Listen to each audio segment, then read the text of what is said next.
Olá, meu amigo, minha amiga, meu irmão, minha irmã.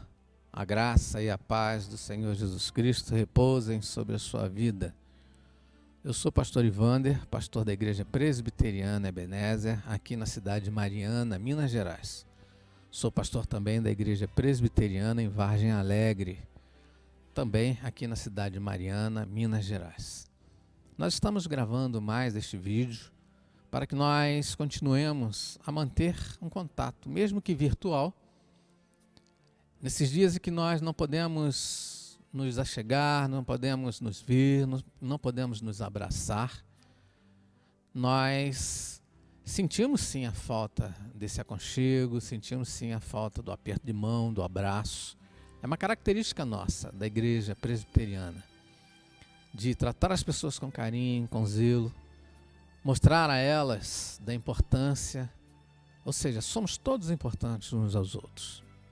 Mas, como nós não podemos estar próximos uns dos outros, nós estamos gravando este vídeo para que possamos meditar um pouquinho na Palavra de Deus. E eu gostaria de convidar a você a meditar sobre o tema "O justo viverá pela fé". Está registrado lá no livro do profeta Abacuque, capítulo 2, versículo 4. Abacuque foi contemporâneo de Jeremias.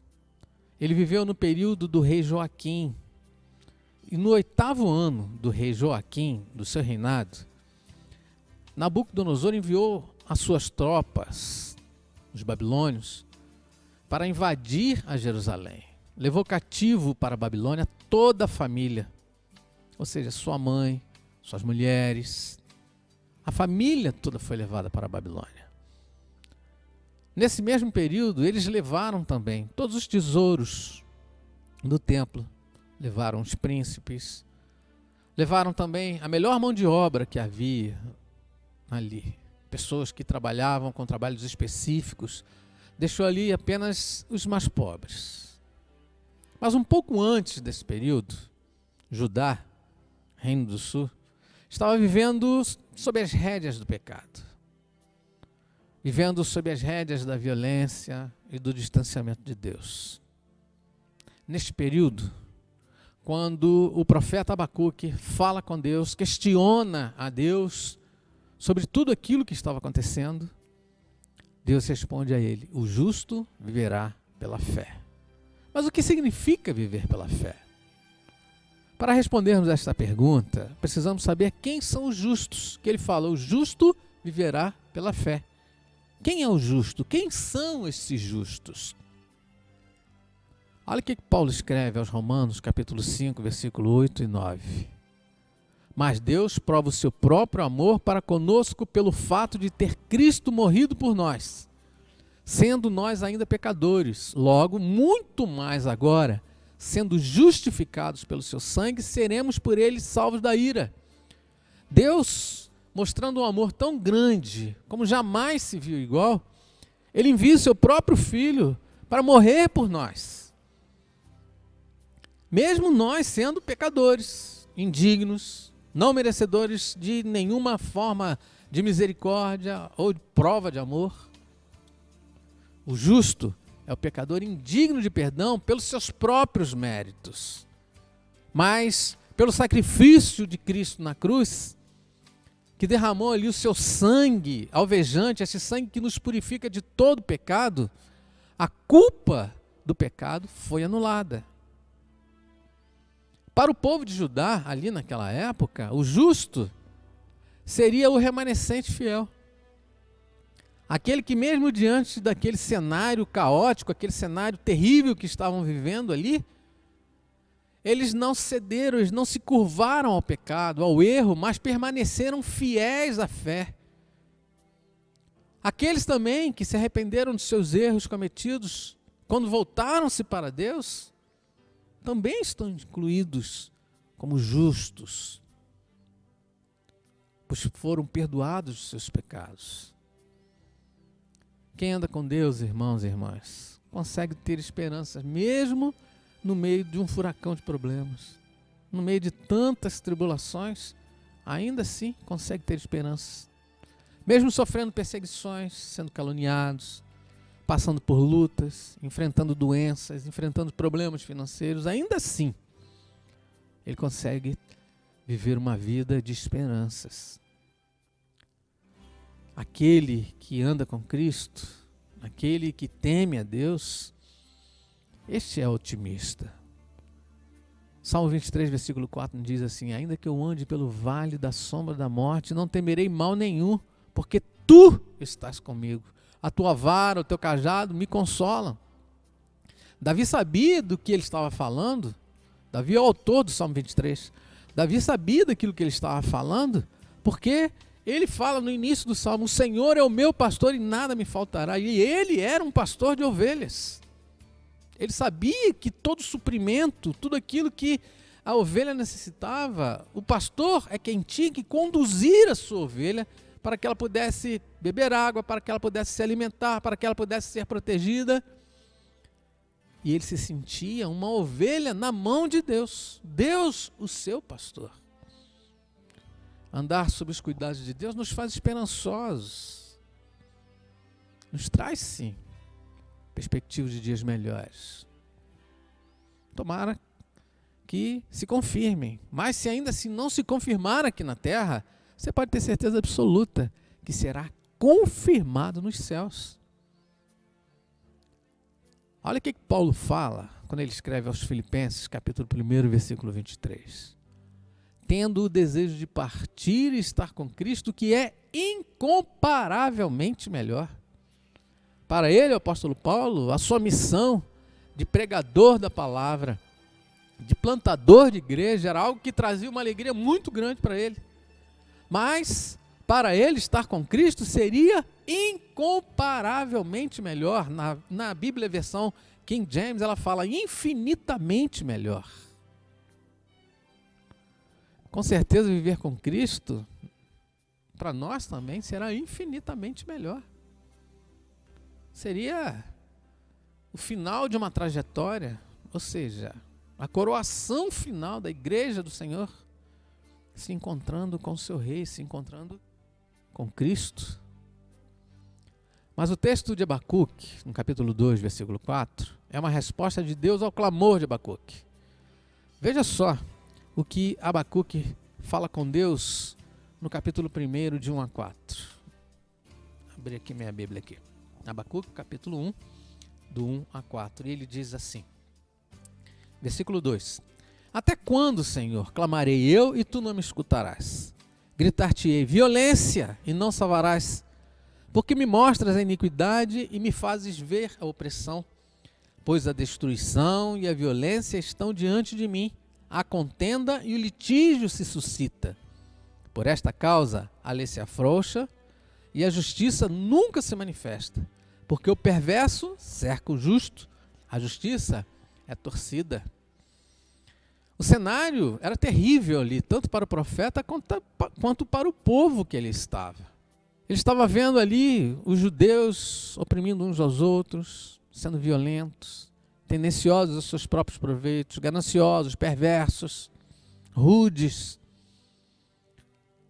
Mas Judá sabia que o reino do norte já havia sido levado cativo pelos assírios, porque eles se distanciaram de Deus.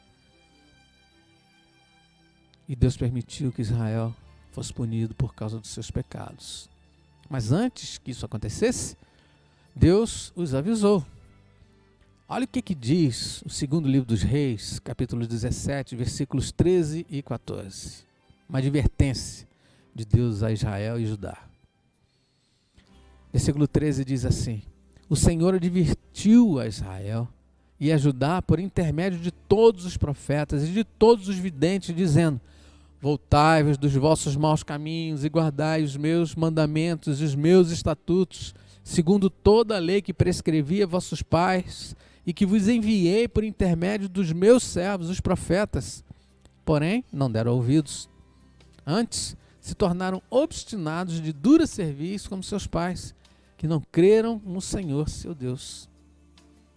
Ao invés de ouvir o que Deus estava falando, pelo contrário, versículo 14 diz que eles não deram ouvidos. Ao invés de praticarem aquilo que eles haviam sido doutrinados, já haviam aprendido da parte de Deus. Não, simplesmente continuaram a fazer aquilo que era errado diante de Deus. Ainda no capítulo 17 do segundo livro dos Reis, dos versículos 24 em diante, nós vamos ver que o rei da Síria renova a população de Samaria. Após invadir o reino do norte, invadir Israel, o rei da Síria, ele entra em Samaria, ele leva para ali outros povos, com outros costumes, com outra forma de culto, com outras adorações, ou seja, uma miscigenação de raças, novas culturas, nova forma de cultuar a outros deuses. E cultuavam a Deus também, Deus eterno. Israel perdeu a sua identidade. Israel era povo de Deus. Judá era povo de Deus. Mas estavam agindo de forma tão distante daquilo que Deus havia estabelecido, que acabaram por violar a aliança feita com Deus. Meus irmãos e irmãs, nós estamos vivendo um período assim, muito parecido com o que Judá estava vivendo, dentro do contexto do texto que lemos. Muita corrupção, falta de amor ao próximo, violência sem controle, muitos enriquecendo em detrimento da miséria alheia, e o número de igrejas aumentando a cada dia. É interessante isso, né? E o que tanto me chama a atenção é o seguinte: como pode o número do evangélico crescer tanto, mas este número não tem impactado a nossa nação?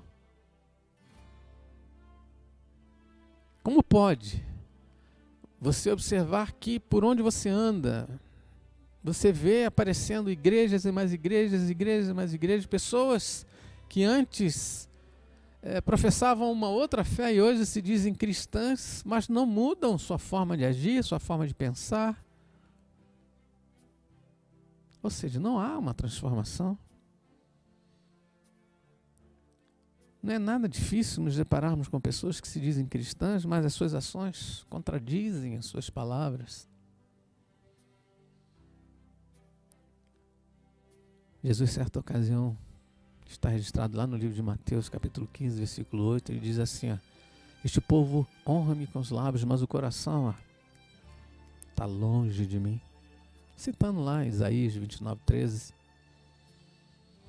Mas este é o momento da igreja mostrar a sua marca, mostrar a sua identidade, mostrar que Cristo realmente faz a diferença em nós, que nós, como igreja do Senhor Jesus Cristo, precisamos fazer valer esta marca, essa identidade que temos, agir com compromisso, agir com seriedade, mostrar que realmente somos transformados, que não vivemos mais a vida do velho homem, aquelas práticas pecaminosas foram afastadas de nós.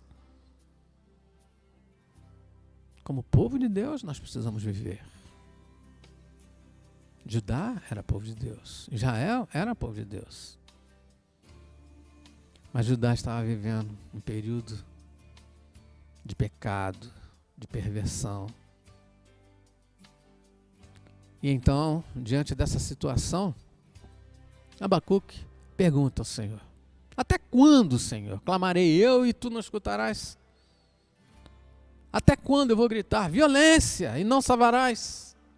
Porque me mostras a iniquidade e me fazes ver a opressão? Por que você me mostra tudo isso? Eu estou vendo, o Senhor está vendo também. Mas até quando isso vai continuar dessa forma? Abacuque viu a violência de Jerusalém, a injustiça dos seus líderes, e questionou a Deus o porquê daquela tolerância.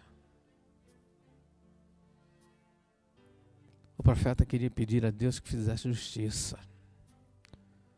Ele queria o livramento divino para proteger os inocentes, castigar os culpados, os malfeitores. Deus então começa a responder a ele. E a partir do versículo 5, ele começa então a mostrar qual seria a forma. Do versículo 5 ao versículo 11, Deus começa a mostrar então de que forma ele ia tratar daquela situação. Deus responde ao pedido de Abacuque, em primeiro lugar, concordando com a sua queixa, concordando com a sua petição. E ele prometeu justiça naquela geração, naquele povo ali. Mas, para a surpresa de Abacuque, o instrumento da ira seria o povo caldeu, ou seja, os babilônios, os inimigos, os impiedosos, os sanguinários, aquele povo que onde chegava, aquele exército com seu poderio militar, que simplesmente ele chegava e destruía seus inimigos com crueldade, com maldade. Era muito comum as cenas de violência onde eles chegavam e eles destroçavam tudo. Não deixava que ninguém sobrevivesse. Eram treinados para isso. Quando Deus fala para Abacuque qual seria a punição, como ele agiria, Abacuque, não, Senhor, assim não, dessa forma não. Quando ele ouviu a resposta de Deus, Abacuque ficou apavorado. Quando Abacuque pediu justiça, ele não imaginou que as medidas seriam assim tão pesadas, tão drásticas. E vamos ver isso aí a partir do versículo 12, capítulo 1 ainda, do versículo 12. Não és tu desde a eternidade, ó Senhor, meu Deus, ó meu santo, não morreremos. Ó Senhor, para executar juízo puseste aquele povo, tu, ó rocha, o fundaste para servir de disciplina.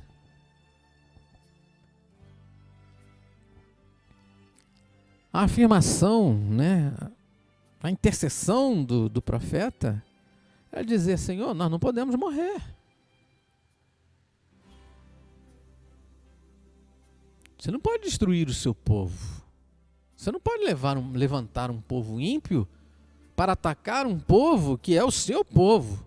Ok, esse povo está agindo com injustiça, esse povo está agindo fora da retidão, mas é o seu povo.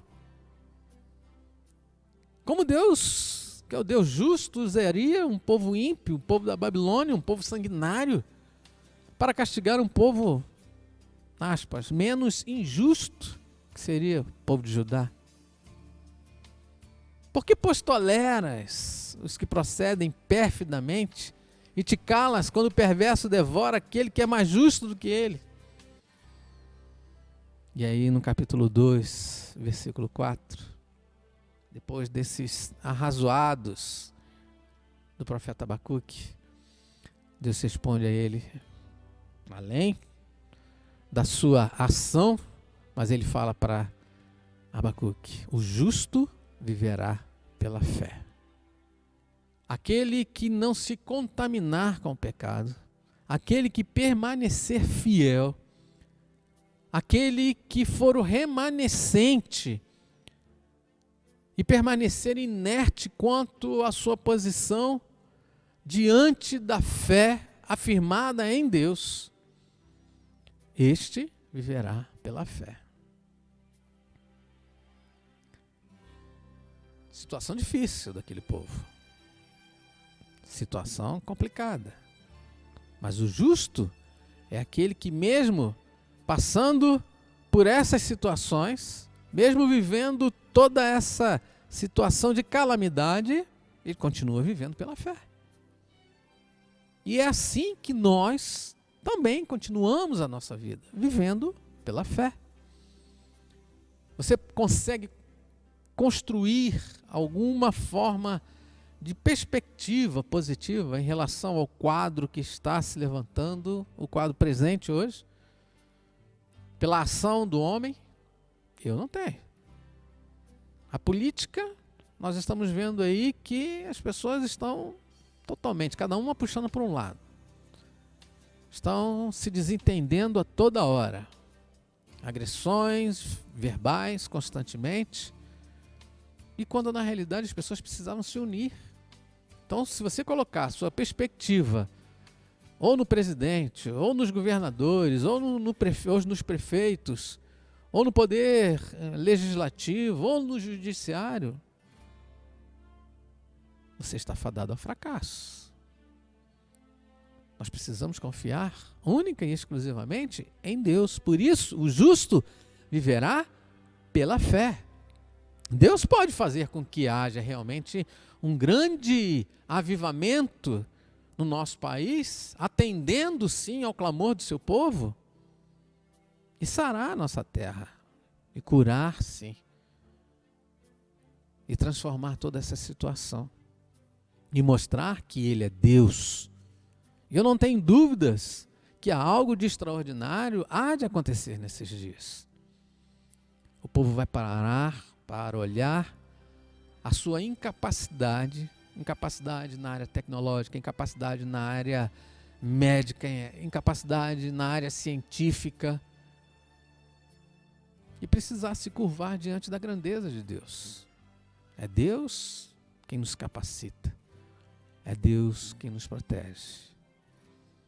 Mas Deus também fala para Abacuque que ele iria cuidar também desse povo violento, que ele ia trazer o castigo sobre eles.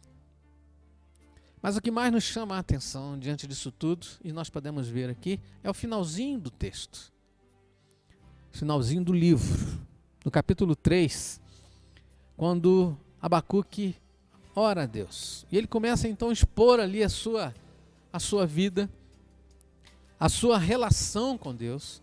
Mas no finalzinho do capítulo 3, do versículo 17 em diante, ele começa a relatar a sua confiança em Deus, mesmo que as coisas dessem erradas, mesmo tudo desse errado, a sua confiança estava em Deus. Olha o que ele diz aqui, a partir do versículo 17: ainda que a figueira não floresça, nem haja fruto na vide, produto da oliveira minta, e os campos não produzam mantimento, as ovelhas sejam arrebatadas do aprisco, e nos currais não haja gado, todavia eu me alegro no Senhor, exulto no Deus da minha salvação.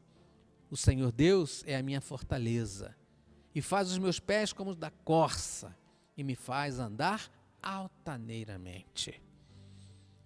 Era como se ele dissesse assim: Senhor, ainda que tudo dê errado, que não tenha comida, que o plantio não floresça, que a nossa plantação morra, que não dê em nada, ainda que não haja mantimento, ainda que os animais que nós estamos criando aqui para o nosso sustento sejam levadas do aprisco, ainda que nós não tenhamos o suficiente para sobreviver ou atender às nossas necessidades essenciais, ainda assim, todavia, eu me alegro no Senhor e exulto no Deus da minha salvação.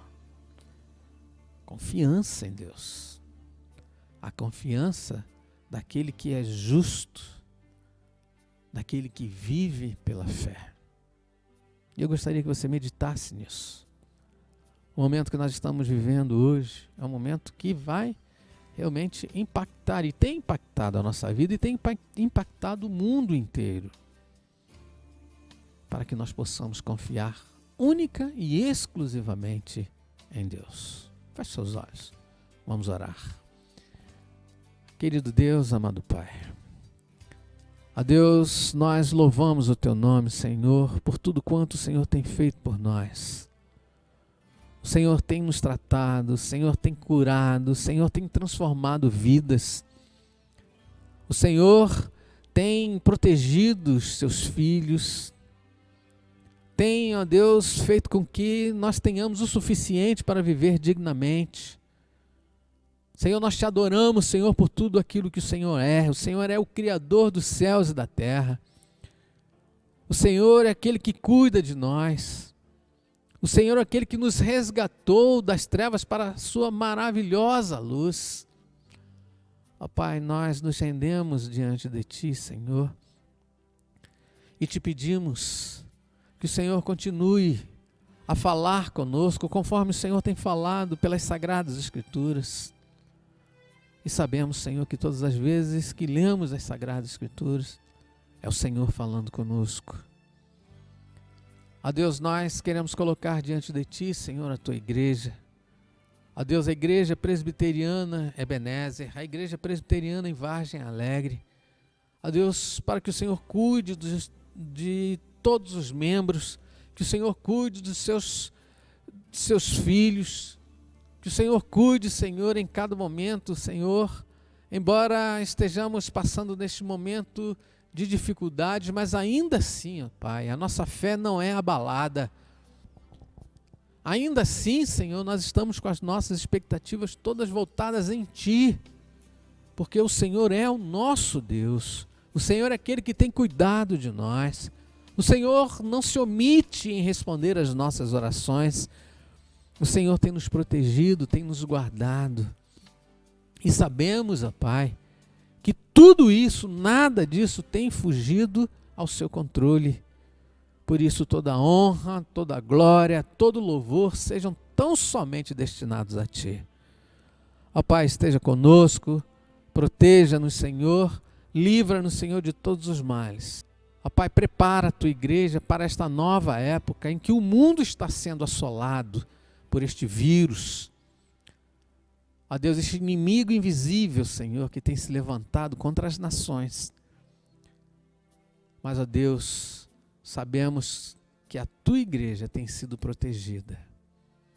Sabemos que a Tua igreja tem sido amparada. Sabemos que se cumprirá em nós aquilo que o Senhor Jesus Cristo relatou, que as portas do inferno não prevalecerão contra a sua igreja, contra a igreja do Senhor Jesus. Esteja conosco, Pai. Orienta-nos, Senhor, naquilo que precisamos saber e fazer. Dá-nos, Senhor, cada vez mais a confiança necessária para que possamos caminhar de acordo com a Tua vontade. Perdoa, Senhor, o meu erro, os nossos pecados. Nós oramos agradecidos no nome do Senhor Jesus. Amém. Que o Senhor te abençoe, meu irmão, que o Senhor te abençoe, minha irmã, e até o próximo encontro, se assim Deus nos permitir. Até lá.